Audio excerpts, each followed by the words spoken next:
পানিকুলের সৃষ্টি হলো পানি থেকে, তাহলে পানির সাথে পানিকুলের একটা সম্পর্ক আছে গভীরভাবে। কিন্তু ওই পানি যদি আবার বেশি হয়ে যায়, এটা আমাদের জন্য গজব হয়ে যায়, বিভিন্ন ফসলাদি বিভিন্ন ক্ষেত খামার নষ্ট করে ফেলে। নূহ নবীর জাতিকে ধ্বংস করা হয়েছিল প্লাবন, পানির মাধ্যমে। পানি কিন্তু নিয়ামত, আবার এই পানি দ্বারাই ধ্বংস করা হয়েছে। আমার বাবারা, এইভাবে আসমান থেকে যে বিদ্যুৎ চমকায় বজ্রপাত হয়, এই বজ্রপাতটাও প্রাকৃতিক একটা আল্লাহর সৃষ্টি। যেই এলাকায় গরম বেশি থাকে ওই এলাকায় ঠান্ডা বেশি পড়ে, বজ্রপাত বেশি হয়, এটা গরম থেকে সৃষ্টি হয়। আপনার আসমানে যে বিদ্যুৎ, আসমানে যে বিদ্যুৎ চমকায়, ঠান্ডা মারে, এটা আসমানে যে হাঁস মেঘের সৃষ্টি হয়, এই মেঘের মধ্যে উপরে এবং নিচে দুইটা আবরণের সৃষ্টি হয়। আমরা যেভাবে এই আপনার লদ দিয়ে কারেন্টের সৃষ্টি হয়, কারেন্ট আসে এক জায়গা থেকে আরেক জায়গায়, ওই জায়গার মধ্যে কারেন্টের মতো পজিটিভ নেগেটিভ তার থাকে, পজিটিভ এবং নেগেটিভ তার থাকে।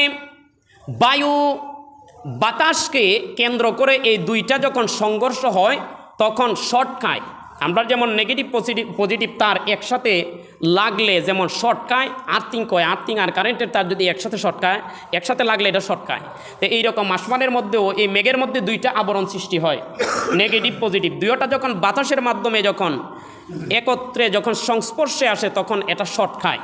আর এখান থেকে শর্টের মাধ্যমে যেই তরঙ্গ সৃষ্টি হয়, যে আওয়াজ সৃষ্টি হয়, এটাই হলো বজ্রপাত। প্রচণ্ড গরম জনিত যেই এলাকা, এই এলাকার মধ্যে আপনার এই ঠান্ডাটা বেশি পড়ে। আমার বাবারা, বন্ধুরা, ইসলামী ফাউন্ডেশন থেকে কিছু পরামর্শ আপনাদেরকে দেওয়া হয়েছে, আপনারা ওই ঠান্ডা থেকে কিভাবে বাঁচবেন। দুইটা ব্যানার দেওয়া হয়েছে, আমি দুইটা ব্যানারকে লেমিনেটিং করিয়ে আপনার মসজিদের মধ্যে টানিয়ে রাখলাম। ওই যে এইদিকে একটা আর এইদিকে একটা, দুইটাকে আমি 60 টাকা দিয়া লেমিনেটিং করাইয়া সুন্দর করে রাখছি। এটা ওনার জায়গা থেকে বলা হয়েছে এগুলা রাখার জন্য। এই দুইটা ব্যানারের মধ্যে দেখবেন বজ্রপাত থেকে আপনি কিভাবে বাঁচবেন। আমার বাবারা, বন্ধুরা, আল্লাহ কোরআনের বিভিন্ন আয়াতের মধ্যে বজ্রপাত নিয়ে আলোচনা করেছেন। আপনি বলতে পারেন এটা কি ইসলামে আছে, এটা কি কোরআনে আছে, হাদিসে আছে, আপনি যে এটা আলোচনা করতেছেন। এই যে খুতবাটা তৈরি করা হয়েছে ইসলামী ফাউন্ডেশন থেকে, এটা সম্পূর্ণ কোরআন হাদিস ভিত্তিক, কোরআন হাদিসের সমন্বয়ে। আমার বাবারা, বন্ধুরা, এই বজ্রপাত আল্লাহর একটা প্রাকৃতিক সৃষ্টি, মেঘ এবং শ্বাস থেকে সেটা তৈরি হয়। এটা আমার আল্লাহ কোরআনে পাকে সূরা রাদের 13 নম্বর আয়াতের মধ্যে বলেন যে আসমানের মধ্যে যে তরঙ্গ সৃষ্টি হয়, যেই বজ্রপাত সৃষ্টি হয়, এটা তোমাদের জন্য এমন যে এটা আল্লাহর তাসবিহ পাঠ করে। সুবহানাল্লাহ। এই যে আমরা শুনি বিকট আওয়াজ, কিন্তু এটাও আল্লাহর তাসবিহ পাঠ করে। সুবহানা মাইয়ুসাব্বিহুর রা'দু বিহামদিহি ওয়া মালাইকাতিহি আন খিফাতিহি। এটা আল্লাহর তাসবিহ পাঠ করে। ফেরেশতারা যেমন আল্লাহর তাসবিহ পাঠ করে, গাছপালা যেমন আল্লাহর তাসবিহ পাঠ করে, ও আসমানের যেই তরঙ্গ, যেই বজ্রপাত হয়, যে ঠাডা পড়ে, এটাও আল্লাহর তাসবিহ পাঠ করে। আমার নবী বলেন, আবার কারো জন্য এই বজ্রপাতটা গজব হয়ে যায়। এটা পৃথিবীর জন্য রহমত, আবার এটা কারো জন্য আবার গজব হয়ে যায়। কেউর উপর যদি ঠাডা পড়ে তাইলে সেটা মানুষটা মারা যায়, মানুষ অ্যাক্সিডেন্ট করে ঠাডায়। জরিপে দেখা গিয়েছে সারা পৃথিবীর মধ্যে ঠাডা পড়ে মারা যায় প্রতি বছরে 24,000 মানুষ। সারা পৃথিবীতে এক বছরে মানুষ মারা যায় গড়ে 24,000। ঠাডা পড়লে শুধু মানুষ মরে না, মানুষ আহত হয়। অনেক মানুষ মরে না, আহত হয়। যদি ঠাডা ডাইরেক্ট পড়ে মারা যায়, আবার ঠাডার কিছু আঁচ যদি লাগে তাহলে মানুষ আহত হয়। এইভাবে 1,40,000 মানুষ প্রতি বছর ঠাডা পড়ে আহত হয়, আক্রান্ত হয়, বিভিন্ন ক্ষয়ক্ষতির সম্মুখীন হয়, আর মারা যায় 24,000 মানুষ। আমার বাবারা, এই ঠাডা থেকে আপনি কিভাবে বাঁচবেন? আগে আমরা যারা মুরব্বীরা আছে ওনারা বলতেন যে ব্রিটিশ যখন এই দেশে এসেছিল, বিভিন্ন রাডার নাকি গাড়ছে বিভিন্ন জায়গায় মাটির নিচে, এই ঠাডা শোষণ করবার জন্য। ঠাডা যাতে মানুষের উপর না পড়ে, এই রাডারের উপরে যাইয়া পড়ে। হ্যাঁ, আছে এইরকম কিছু পিলার মাটির নিচে গাড়া যায় সরকারি উদ্যোগে, যেটার মাধ্যমে আপনার মানুষের উপর ঠাডা পড়বে না, এটা চুম্বকের মতো টেনে নিয়ে যাবে।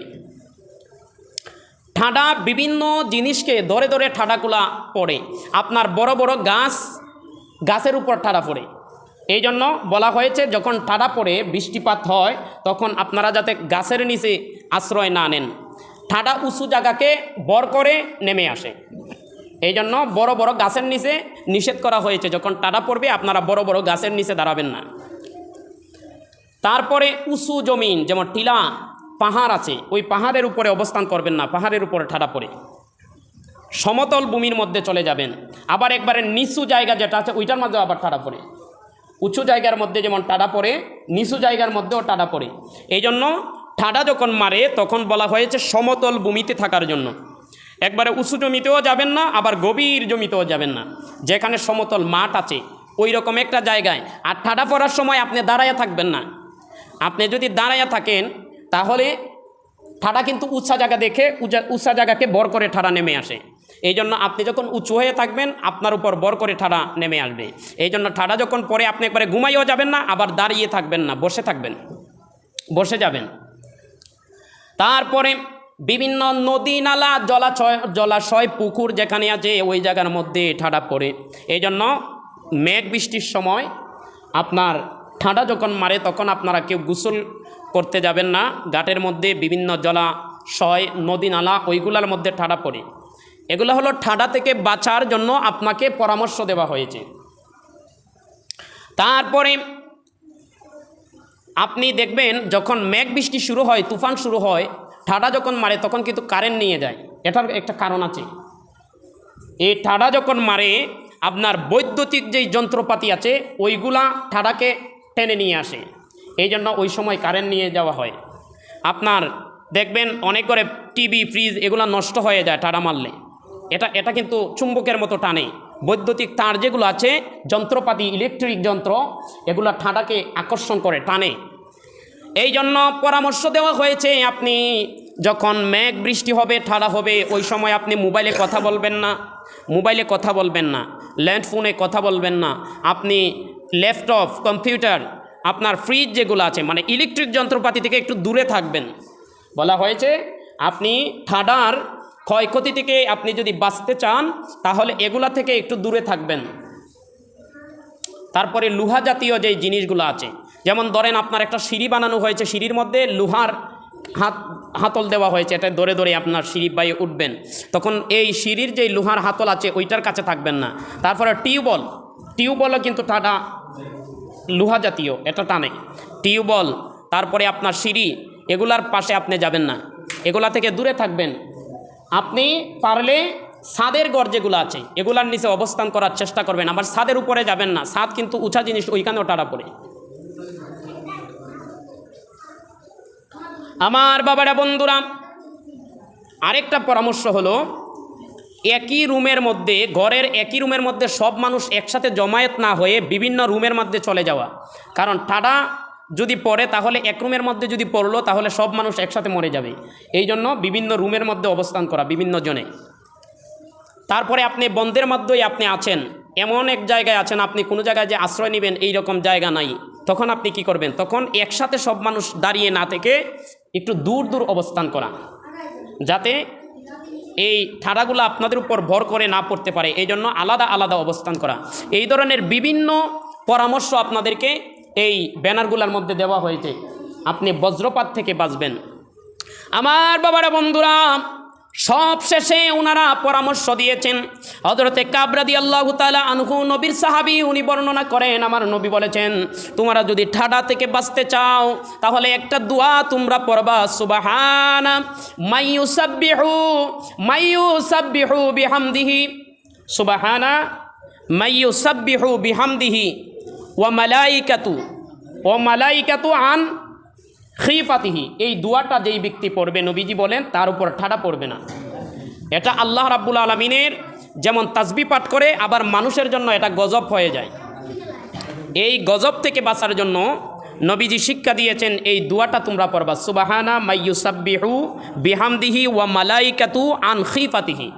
এই দোয়াটা আমরা তো ঠাডা পড়লে তুফান আইলে লা হাওলা ওয়ালা কুওয়াতা ইল্লা বিল্লাহ, হ্যাঁ এটাও একটা দোয়া, এটাও পড়তে পারেন। তবে ঠাডার খাস দোয়া হলো ওই দোয়াটা যেটা কাব রাদিয়াল্লাহু তাআলা আনহু থেকে শিক্ষা দেওয়া হয়েছে। এই দোয়াগুলা ঠাডা যখন পড়বে তখন আপনারা এই দোয়াগুলা বেশি বেশি পড়বেন। আমার বাবারা বন্ধুরা, এই খুতবার মধ্যে আলোচনা করা হয়েছে কোন সময় জমিনের মধ্যে বেশি বেশি ঠাডায় মানুষ ক্ষতিগ্রস্ত হয়, মানুষের উপর কোন সময় বেশি বেশি ঠাডা পড়ে, যখন পৃথিবীতে অন্যায় অনাচার বেড়ে যায়, জেনা ব্যভিচার সুদ ঘুষ লোভ লালসা, পৃথিবীতে এই রকমের অন্যায় যখন বেড়ে যায় তখন মানুষের উপর এই ক্ষতিকারক ঠাডা বেশি আসে। এই জন্য আপনি বিভিন্ন পাপের কাজ, গুনার কাজ, অনিয়ম অশৃঙ্খলা থেকে বেঁচে থাকবেন। এই তোমরা কেন কথা বলো? এগুলা থেকে বেঁচে থাকার চেষ্টা করবেন। আমার বাবারা বন্ধুরা, আর একটা বিষয় হলো পুষ্টি উপাদান। মানুষের শারীরিক শক্তি, ইবাদতের জন্য কিন্তু শক্তির প্রয়োজন আছে শরীরের মাঝে। আপনার যদি শক্তি না থাকে, বলে শক্তি পাচ্ছি না, বৈশা নামাজ পড়ি, যখন বৈশাও পারতেছি না তখন ঘুমাইয়া পড়তে হয়, তাহলে বোঝা গেল আপনার ইবাদতের জন্য শারীরিক শক্তির প্রয়োজন আছে। এই পুষ্টি উপাদান নিয়ে কুরআন হাদিসের মধ্যে আলোচনা আছে। আমার আল্লাহ রাব্বুল আলামিন বিভিন্ন আয়াতের মধ্যে বলেছেন, তোমরা পবিত্র হালাল কল্যাণকর যেই খাবারগুলো আছে এগুলা তোমরা গ্রহণ করবা। খাবারের মাধ্যমে মানুষের শরীরের দুইটা উপকার সাধন হয়। একটা হলো মানুষের খিদা নিবারণ হয়, আরেকটা হলো মানুষের শরীরের শক্তি পুষ্টি উপাদান বাড়ায়।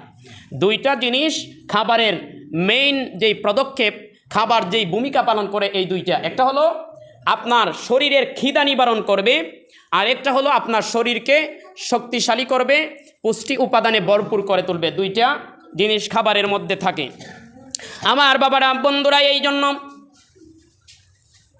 ধূমপান যে একটা খাবার আছে, আমরা যে ধূমপান করি, এই ধূমপান খাবারের শুধুমাত্র ক্ষতি আছে। ওনারা রিসার্চ করেছেন, বলেছেন যে খাবারে তো দুইটা জিনিস মানুষের দুইটা জিনিস লাভ হয়। একটা হলো শরীরের খিদা নিবারণ, আরেকটা হলো আপনার শরীরের শক্তি বৃদ্ধি, পুষ্টি উপাদান বানানো।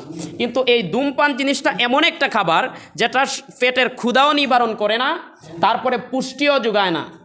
আমার বাবারা বন্ধুরা, জাহান্নামের মধ্যে এমন খাবার আমার আল্লাহ দিবেন যেই খাবারে আপনার পেটের খিদাও যাবে না, আপনার শরীরও শক্তিশালী হবে না।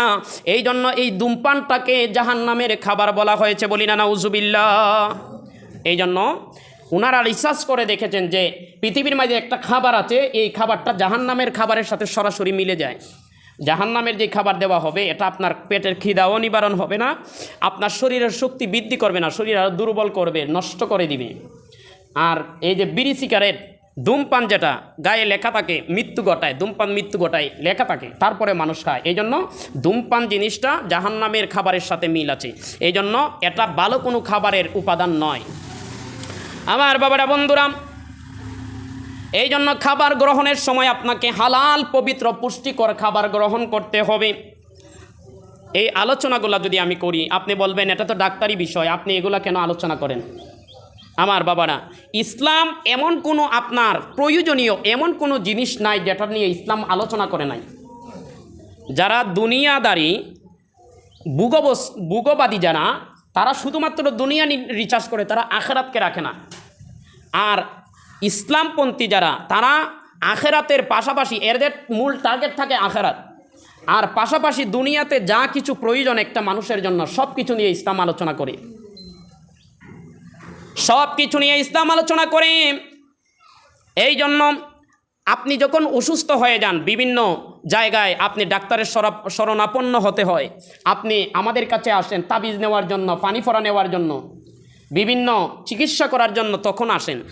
এখন যদি আলোচনা জায়েজ না হয় তখন কিভাবে জায়েজ হবে? এই জন্য বোঝা গেল এটা ইসলামের একটা বিষয়।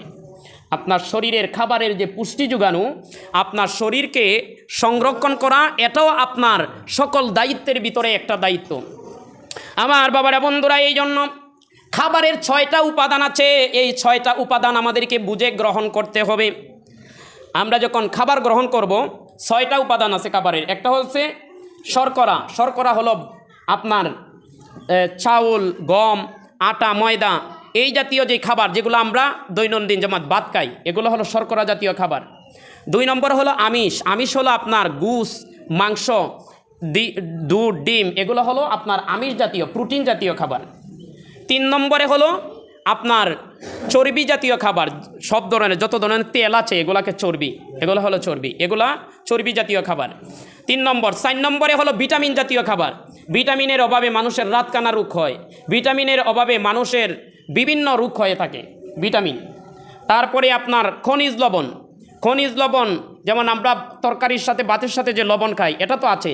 তারপরে আপনার ইউরেনিয়াম, পটাশিয়াম, শর্করা, আপনার এই খনিজ লবণের মধ্যে চিংড়ি মাছও আছে, চিংড়ি মাছ, পালং শাক, আর অনেক খনিজ লবণ জাতীয় খাবার। 5 নম্বর। 6 নম্বরে হলো পানি। পানি ছাড়া তো মানুষ বাঁচবেই না। এই যে 6টা খাবারের কথা বললাম, এই 6টা খাবার আপনাকে গ্রহণ করতে হবে। আপনি যখন জমির মধ্যে ফসল ফলান তখন আপনি এই জিনিসটা ভালো করেই বুঝেন যে জমির মধ্যে শুধু খালি যদি ইউরিয়া সার দেই তাহলে জমির ফসল ভালো হবে না। তাহলে সব ধরনের সারই জমির মধ্যে দিতে হবে। আপনি জৈব সার দিবেন, গোবর দিবেন, তারপরে ইউরিয়া সার দিবেন, পটাশিয়াম দিবেন, তারপরে আপনার যত ধরনের সার আছে যেই ফসলের জন্য যেই সার যতটুকু প্রয়োজন ততটুকু আপনাকে দিতে হবে। এই জন্য মানুষের ক্ষেত্রেও তদ্রূপ। আপনি যখন খাবার গ্রহণ করবেন শুধু একটা খাবারই আপনি বেশি খেলেন, আরেকটা খাবার আপনি খেলেন না, তখন আপনি এই শরীরের মধ্যে ঘাটতি পড়ে যায়। জমির ফসল যেভাবে আপনি একটা সার দিয়ে যদি ফসল ফলাইতে চান তাহলে একদিকে যেমন ঘাটতি পড়ে যায়, ভালো ফসল হয় না, ঠিক তদ্রূপভাবে আপনি একটি খাবার খাইলেই আপনার শুধু শরীর গঠন হবে না। আপনার শরীরকে সুস্থ রাখতে হলে এই যে 6টা খাবারের উপাদান আছে এই 6টাকে যতটুকু প্রয়োজন ততটুকু আপনাকে গ্রহণ করতে হবে। আমার বাবারা, বন্ধুরা, এই খাবারগুলা গ্রহণ করার উপযুক্ত যেই সময় ওই সময়টা হলো শিশুকাল। জমির মধ্যে যখন ফসল ফলান তখন আপনি যখন জমির মধ্যে বীজ বুনেন, চারা গাছ যখন গজায় তখন আপনারা এই জিনিসটা ভালো বুঝেন যে এই ছোটোকালে যদি ফসলগুলোকে ভালো যত্ন করা হয় তাহলে বড় হইলে আর বেশি যত্ন করার লাগে না। ছোটোকালের যত্নটাই হলো আপনার আসল যত্ন। আপনি ছোটোকালে যদি আপনি ভালো করে ফসলটা ফলাইতে পারেন তাহলে আপনার ফসল ভালো হয়। ফসলের জিনিসটা আমরা যতটুকু গুরুত্ব দেই মানুষের ক্ষেত্রে অতটুকু গুরুত্ব দেই না, যার কারণে মানুষের বিভিন্ন রোগ ব্যাধি, মানুষ বিভিন্নভাবে আক্রান্ত হয়ে যায়। আপনি এই জিনিসটা মাথায় রাখতে হবে যে আমরা ফসল ফলানোর সময় ছোটোকালে যেইভাবে ফসলের যত্ন করে এই ফসলগুলো আমরা উৎপাদন করি ভালো ফসল পাওয়ার জন্য। আপনি একটা মানুষকেও ভালো একটা সুস্থ মানুষ হিসেবে গড়ে তুলতে যখন সন্তানটা আপনার ছোটো থাকবে, মায়ের গর্ভ থাকা অবস্থা থেকে শুরু করে জন্ম নেওয়ার পরে শিশুকালে আপনি এই সন্তানের ভালো করে যত্ন করবেন, তাহলে এই সন্তানটা আপনার একটা সুস্থ মানুষ হয়ে উঠবে। ছোটোকালে খাবারের ঘাটতি যদি পড়ে যায়, ফসল যদি বুড়া হয়ে যায়, এই ফসলে এরপরে আপনি যতই সার দেন ফসল যেমন আর ভালো হওয়ার সম্ভাবনা নাই। মানুষ যদি ছোটোকালে খাবারের অভাব হয়ে যায়, পুষ্টিশূন্যতায় ভুগে, তাহলে এই মানুষটা বড় হলে আর এই মানুষের দ্বারা আপনি যতই বালা খাবার খাওয়ান আর এই মানুষের বালা হইতো না। এই জন্য একটা মানুষের পুষ্টি উপাদান, সবগুলা উপাদান যতটুকু প্রয়োজন আপনি খেতে হবে এবং এই পরিচর্যাটা আপনাকে ছোটোকাল থেকে করতে হবে। ফসল যেমন ছোটোকাল থেকে পরিচর্যা করে যত্ন করে তুলেন, ছোটোকালের যত্নটা কিন্তু আসল যত্ন। আমার বাবারা, বন্ধুরা, এর মধ্যে সবচাইতে গুরুত্বপূর্ণ উপাদান হলো সন্তান যখন মায়ের পেটে থাকবে তখনও কিন্তু যত্ন করতে হবে। এখন আসলে এগুলা আগের দিনের মানুষের বিভিন্ন ভুল চিন্তাধারা। যদি গর্ভবতী নারীরা যদি ভালো খাবার খায় তাহলে কয় বাপরে আমরার অতলা সন্তান হয়েছে, আমরার দিয়ে ইতা লাগছে না, এরা উনকা এই কিতা হয়ে গেছে গা, সন্তানের মা হইব বাপ হইব, দেখো না কি অবস্থা ধরছে, কত জাতের খাবার খাওয়ান লাগে, কত কিছু আরও অনেকভাবে মানুষ নিন্দা করে এগুলাকে। এই জন্য এগুলা গুরুত্ব দিতে হবে। আপনি গর্ভবতী মায়ের সেবা করলেন মানে ওনার পেটে যেই বাচ্চাটা আছে ওইটারকে আপনি একটা সুস্থ বাচ্চা হিসেবে গড়ে তুললেন। আমার বাবারা, বন্ধুরা, তারপরে মায়ের বুকের দুধ 2 বছর পর্যন্ত ভালো করে খাওয়াতে হবে। মায়ের বুকে যদি দুধ কম হয় তাহলে বাচ্চাকে এই 2 বছর পরিপূর্ণভাবে মায়ের দুধ খাওয়াতে হবে। বর্তমান আধুনিক বিজ্ঞান, সায়েন্স বিজ্ঞান ওনারা রিসার্চ করে দেখেছে 2 বছর মায়ের বুকের যে দুধ পান করার হয় এটা এত শক্তিশালী। 2 বছর মায়ের বুকের দুধ সন্তান যদি ভালো করে পান করতে পারে এই দুধের অ্যাকশন 200 বছর পর্যন্ত ওই সন্তানের শরীরের মধ্যে থাকে। বলি না সুবহানাল্লাহ।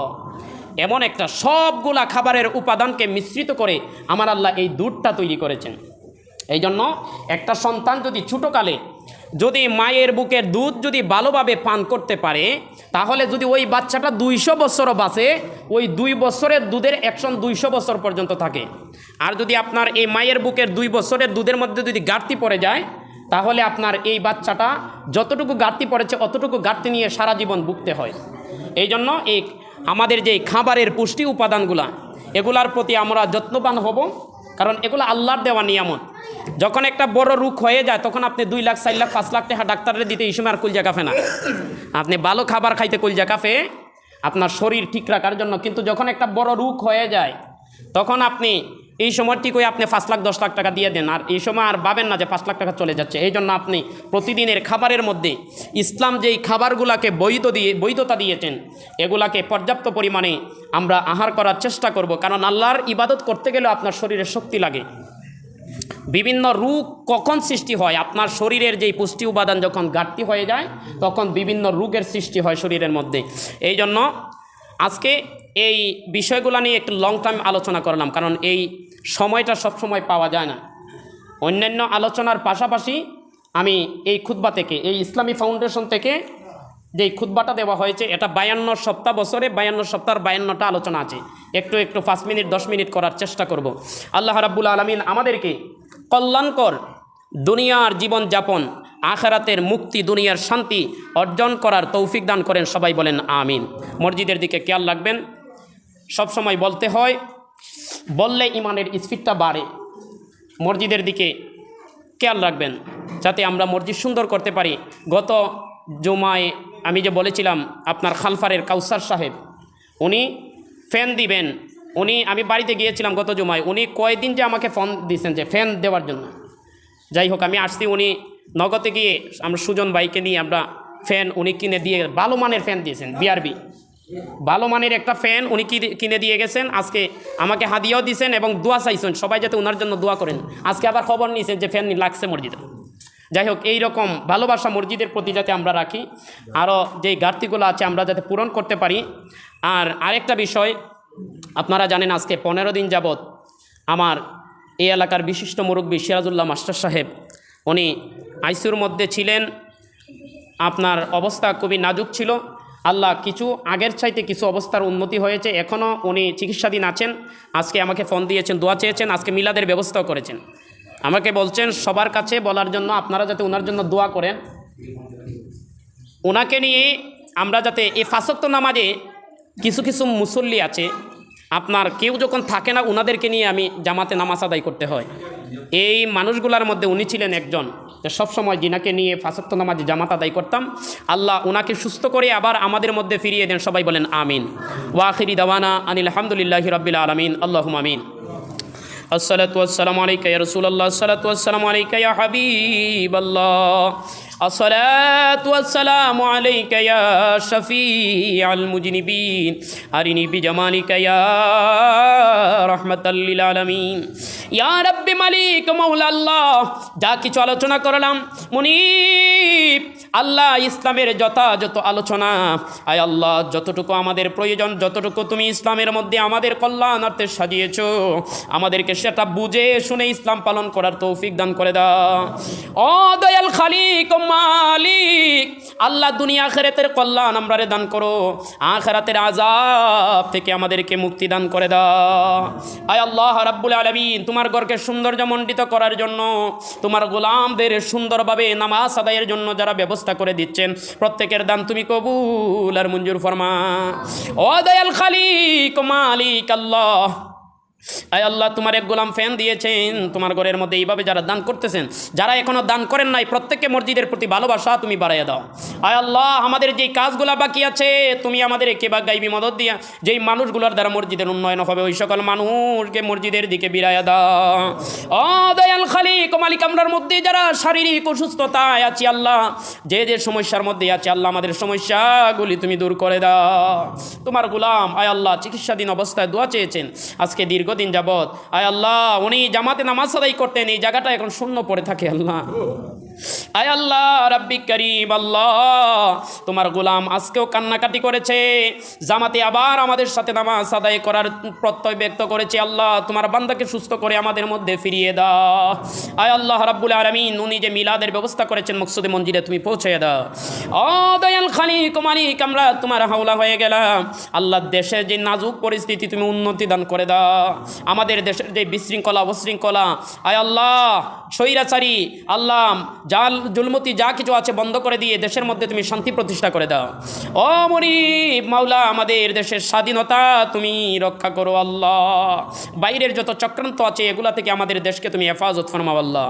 আল্লাহুম্মা তাকাব্বাল মিন্নি ওয়া মিন্না বিউসিলাতিল মুস্তাফা লা ইলাহা ইল্লাল্লাহু মুহাম্মাদুর রাসূলুল্লাহ সাল্লাল্লাহু আলাইহি ওয়াসাল্লাম।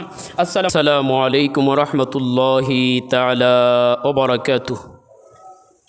الصلاة والسلام عليك يا رسول الله، الصلاة والسلام عليك يا حبيب الله، الصلاة والسلام عليك يا شفيع المذنبين،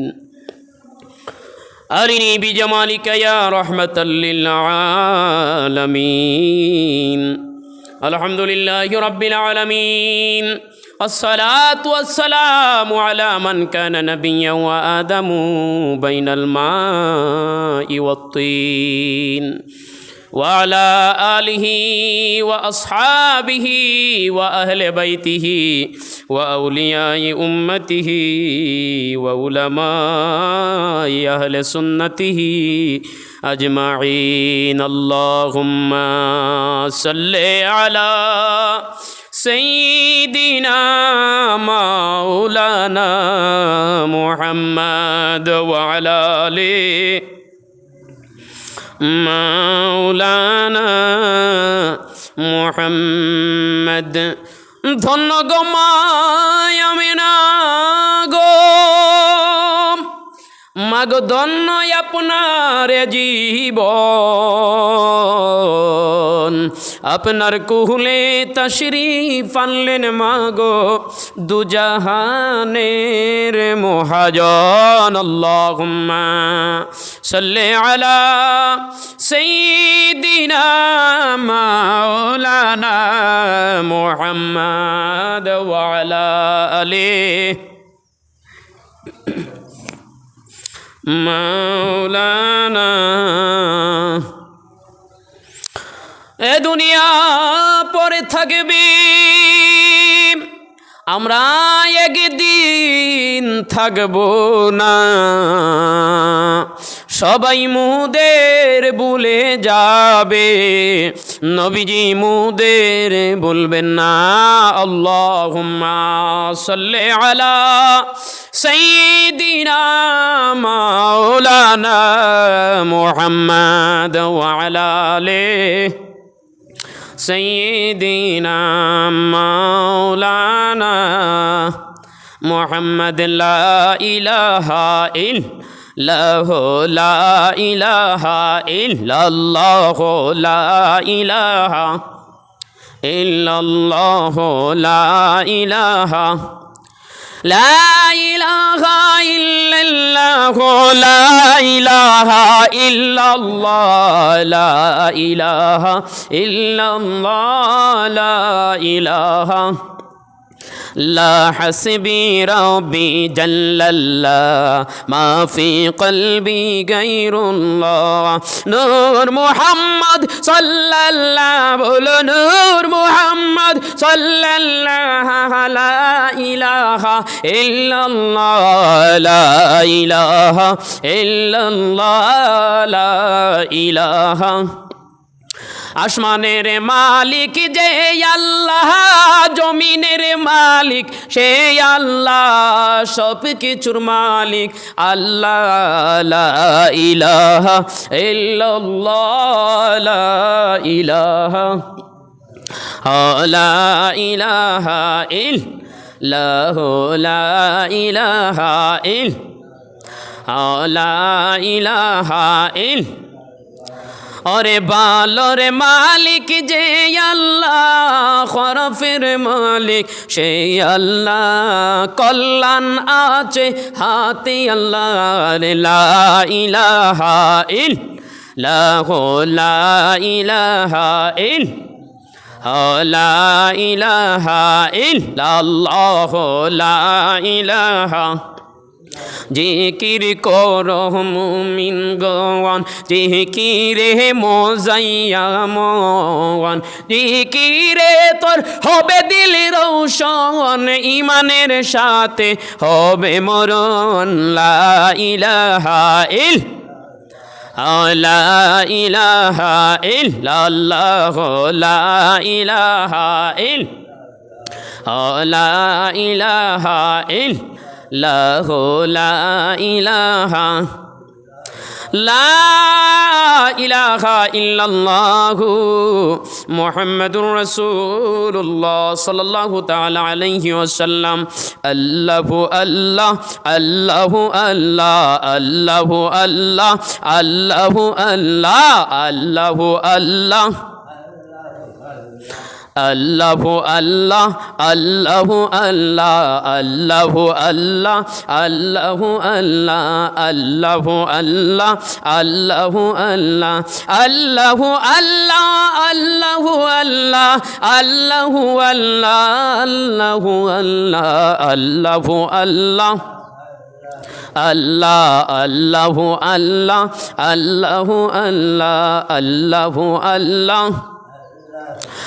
লা ইলাহা ইল্লাল্লাহু মুহাম্মাদুর রাসূলুল্লাহ সাল্লাল্লাহু তাআলা আলাইহি ওয়াসাল্লাম। মাওলায়া সাল্লি ওয়া সাল্লিম দাইমান আবাদান আলা হাবিবিকাল খায়রিল খালকি কুল্লিহি। মুআজ্জাজ মুহতারাম মুতাওয়াল্লি মুরব্বিয়ানে আযম মুসল্লিয়ানে কেরাম উলামায়ে কেরাম, নওজওয়ান বাইরা, পর্দার নিশির মা ও বোনেরা, ছোটো ছোটো সোনামণিরা, সকলের প্রতি আউয়ালুল কালাম আবার পুনরাবৃত্তি করছি। আসসালামু আলাইকুম ওয়া রাহমাতুল্লাহি তাআলা ওয়া বারাকাতুহু। আসুন আমরা মালিকের দরবারে দুর্যোগপূর্ণ আবহাওয়ায় আল্লাহ রাব্বুল আলামিন আমাদেরকে সহি সালামতে আল্লাহর ঘর মসজিদ বাইতুল্লাহ, আল্লাহর রাজামন্দি, হাবিবুল্লাহর এশকে মহাব্বত, হাবিবুল্লাহর সন্তুষ্টি নিয়ে আল্লাহ রাব্বুল আলামিন আমাদেরকে আল্লাহর কুদরতি কদমে সেজদা করার মতো সুযোগ করে দিয়েছেন। অসংখ্য অগণিত আল্লাহর বান্দা, সবাই কিন্তু আল্লাহর বান্দা। কেউ আল্লাহর গোলামি করে, কেউ করে না। কেউ আল্লাহরে মানে, কেউ আল্লাহকে মানে না। উম্মতের দাওয়াত, বান্দায়ে দাওয়াত আর গাইরে দাওয়াত। কেউ আল্লাহকে গ্রহণ করেছে, কেউ করে নাই। এই এত বেড়াজালের ভিতর থেকে আল্লাহ আমাদেরকে একত্রবাদী মুসলমান, আল্লাহ রাব্বুল আলামিনের গোলাম হিসেবে কবুল করে মসজিদে আসার সুযোগ করে দিয়েছেন। এই জন্য সবাই শুকরিয়ার বাণী আদায় করে বলি আলহামদুলিল্লাহ।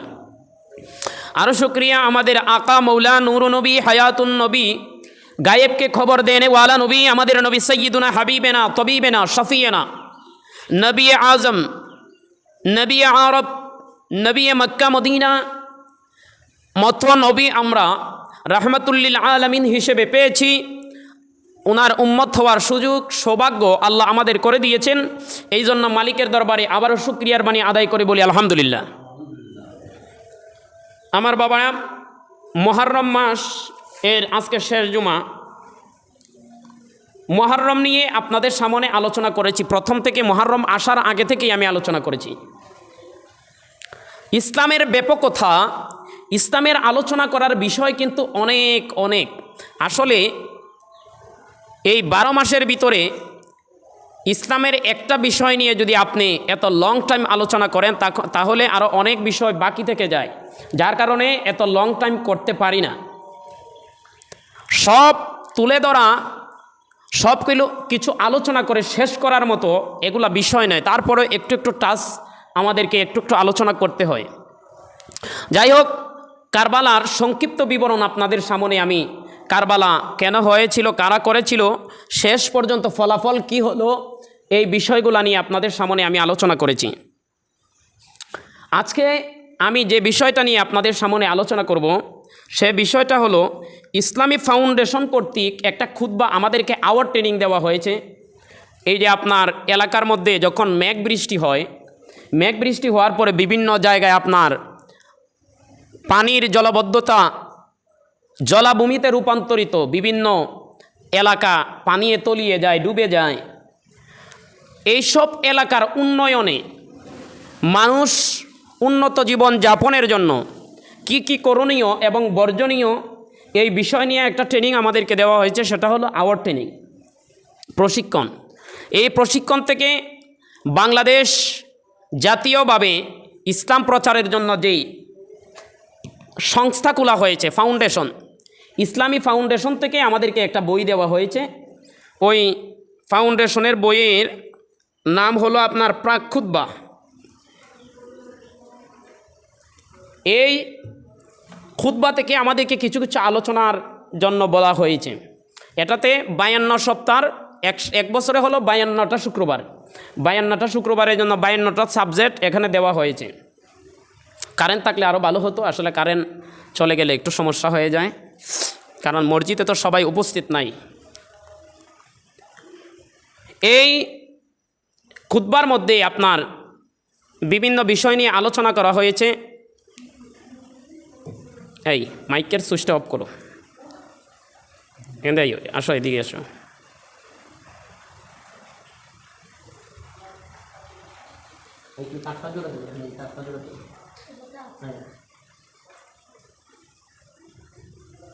মাইকে দেখো এখানে একটা সুইচ আছে, অফ করে দেবো। ঠিক আছে।